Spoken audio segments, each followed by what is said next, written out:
Assalamualaikum warahmatullahi wabarakatuh. Kami dari kelompok 10 ingin mempresentasikan makalah kami yang berjudul Data dalam Pelayanan Bimbingan Konseling. Sebelum kita membahas lebih lanjut, izinkan kami untuk memperkenalkan diri. Nama saya Ilmilia Nurul Hasanah, nomor NIM 034. Selanjutnya ada Isnaini Nururia dengan nomor NIM 035. Dan yang terakhir ada Nisa Usofiah dengan nomor NIM 153. Oke, kita akan masuki materi yang pertama, yaitu mengenai pengertian data. Sebelum kita memasuki materi inti mengenai data dalam bimbingan konseling, ada baiknya kita mengetahui terlebih dahulu apa itu data. Nah, pengertian data sendiri itu merupakan sebuah fakta atau keterangan yang belum diolah dan bisa dijadikan sebagai suatu untuk menarik sebuah kesimpulan. Selain itu, data juga dapat diartikan sebagai keterangan mengenai segala sesuatu yang dapat menggambarkan sesuatu keadaan, keterangan, ataupun informasi tentang individu yang merupakan salah satu bagian penentu dalam pelayanan bimbingan konseling yang diberikan peserta didik di dalam sekolahnya. Selanjutnya memasuki materi kedua, yaitu mengenai jenis data dalam bimbingan konseling. Dalam bimbingan terdapat dua data. Yang pertama adalah data psikologis dan juga data sosial. Nah, data psikologis sendiri itu adalah data yang berkaitan dengan hal-hal kejiwaan dari siswa. Data ini meliputi kemampuan intelektual, bakat khusus, arah minat, cita-cita hidup, dan juga sifat-sifat kepribadian. Dan yang kedua adalah data sosial. Data sosial ini adalah data yang berkaitan dengan kehidupan sosial individu. Data ini berkaitan dengan latar belakang keluarga siswa, status sosial siswa di sekolah, dan juga lingkungan sosial siswa di sekolah. Setelah kita mengetahui jenis-jenis data dalam bimbingan konseling, data dalam bimbingan konseling juga dikelompokkan menjadi 3 bagian, yaitu yang pertama data pribadi, yang kedua data kelompok, dan yang terakhir adalah data umum. Mari kita bahas mengenai data-data tersebut. Yang pertama mengenai data pribadi. Data pribadi yaitu data yang bersangkut paut dengan pribadi seseorang.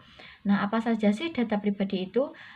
Data pribadi itu contohnya meliputi identitas pribadi, latar belakang keluarga, tes kemampuan mental, tes bakat dan kondisi kepribadian, sejarah pendidikan, nilai-nilai mata pelajaran, hasil tes diagnostik kesulitan belajar, sejarah kesehatan, pengalaman ekstrakurikuler dan kegiatan di luar sekolah, minat dan juga cita-cita pendidikan dan pekerjaan, dan yang terakhir adalah prestasi khusus yang pernah diperoleh si peserta didik atau individu tersebut. Yang kedua adalah data kelompok. Data kelompok yaitu data yang mengenal sekelompok individu dalam jumlah yang terbatas.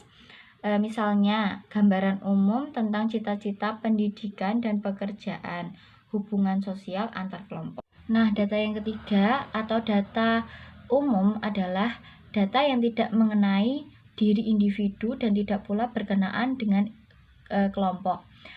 Melainkan, data ini adalah data yang berasal dari luar diri pribadi atau kelompok. Nah, misalnya nih, ada informasi pendidikan dan juga informasi jabatan. Selanjutnya yaitu teknik pengumpulan data. Dalam teknik mengumpulkan data ada dua macam, yaitu teknik tes dan teknik non-tes. Teknik tes sendiri menggunakan pertanyaan-pertanyaan baik lisan maupun tulisan atau tugas-tugas yang diberikan kepada orang yang ingin dites. Ada beberapa macam teknik tes. Yang pertama, tes hasil belajar untuk mengetahui apa yang telah dipelajari oleh siswa di berbagai pelajaran. Yang kedua, teknik bakat minat untuk mengetahui dan mengungkapkan bakat dan minat yang dimiliki oleh individu. Yang ketiga, tes kepribadian untuk mengetahui kepribadian yang dimiliki oleh individu. Dan yang terakhir, tes inteligensi untuk mengetahui dan mengukur tingkat kecerdasan seorang individu. Teknik yang kedua yaitu teknik non-tes. Teknik ini biasanya digunakan untuk menghimpun data-data tentang tingkah laku, sikap, minat, perhatian, karakteristik, dan lain sebagainya. Ada beberapa macam alat non-tes yang digunakan untuk mendapatkan data pelayanan bimbingan konseling, antara lain angket, wawancara, studi kasus, kunjungan ke rumah, dan lain sebagainya. Selain teknik pengumpulan data, ada juga model pengumpulan data.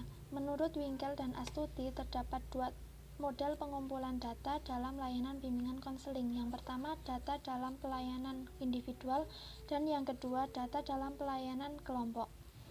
Untuk data dalam pelayanan individual bermaksud untuk membantu proses konseling yang membutuhkan data untuk membentuk pemahaman konseli terhadap suatu topik tertentu. Nah, penggunaan data dalam pelayanan individual ini disyaratkan mengandung 3 kriteria utama. Yang pertama, data harus memuat unsur fakta dan keterangan yang jelas. Yang kedua, data harus bersifat objektif dan bebas dari prasangka serta segala kesan pribadi konselor. Yang ketiga, data harus memuat informasi yang komprehensif. Untuk data dalam pelayanan kelompok, penggunaan data dalam pelayanan kelompok memiliki keuntungan lebih bagi konselor, antara lain efisiensi distribusi informasi kepada konseli dalam bentuk kelompok. Konselor dapat memanfaatkan dinamika kelompok sebagai proses pematangan pemahaman terhadap data.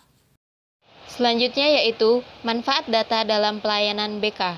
Data yang dikumpulkan dapat ditafsirkan dan dimanfaatkan oleh guru pembimbing dalam meningkatkan mutu layanan informasi. Kelengkapan data berfungsi sebagai penunjang, saling melengkapi, digunakan untuk mengecek kebenaran, keaslian, dan keterangan data yang dimaksud. Hasilnya bisa dipakai sebagai bahan pertimbangan dan penempatan tentang perlunya layanan tertentu bagi siswa. Nah, beberapa hasil instrumentasi tes maupun non-tes konselor memperoleh informasi mengenai konseli. Setidaknya terdapat 4 manfaat yang akan menunjang layanan BK, antaranya yang pertama bagi konselor, untuk mengetahui apakah kompetensi konselor mampu dan cukup berwenang dalam memberikan layanan kepada konseli dengan inti permasalahan yang diketahui. Yang kedua, bagi konselor, sebagai sarana memperoleh data lebih dalam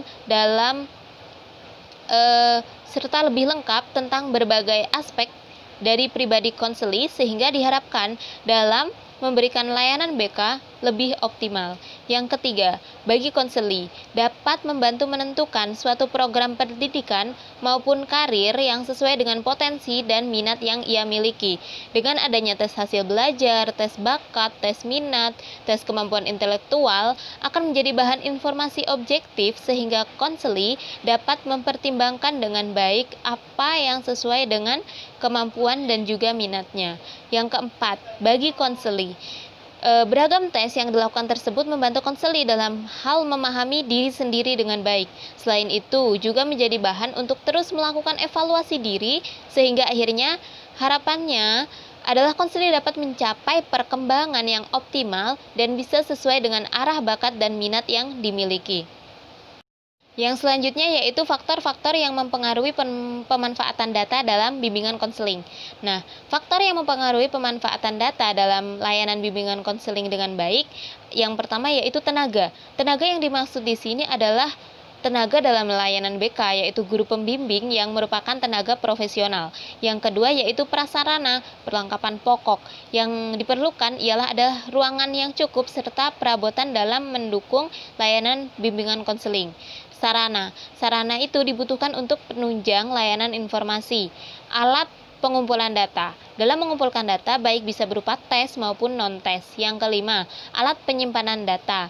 Nah, penyimpanan data ini khususnya adalah dalam bentuk himpunan data. Alat yang keenam, kelengkapan penunjang teknis seperti data informasi, paket bimbingan, alat bantu bimbingan. Yang ketujuh, perlengkapan administrasi seperti alat tulis menulis, format rencana satuan layanan, dan kegiatan pendukung serta belangko laporan. Yang kedelapan yaitu waktu. Penyelenggaraan layanan memerlukan waktu yang cukup dan juga tepat. Dan yang kesembilan yaitu pelayanan bimbingan dan konseling yang efektif itu memerlukan kerjasama semua pihak yang berkepentingan dengan kesuksesan pelayanan itu. Yang ke-10 yaitu siswa itu sendiri adalah peserta didik yang menerima pelayanan, pengajaran, latihan, dan bimbingan konseling di sekolah.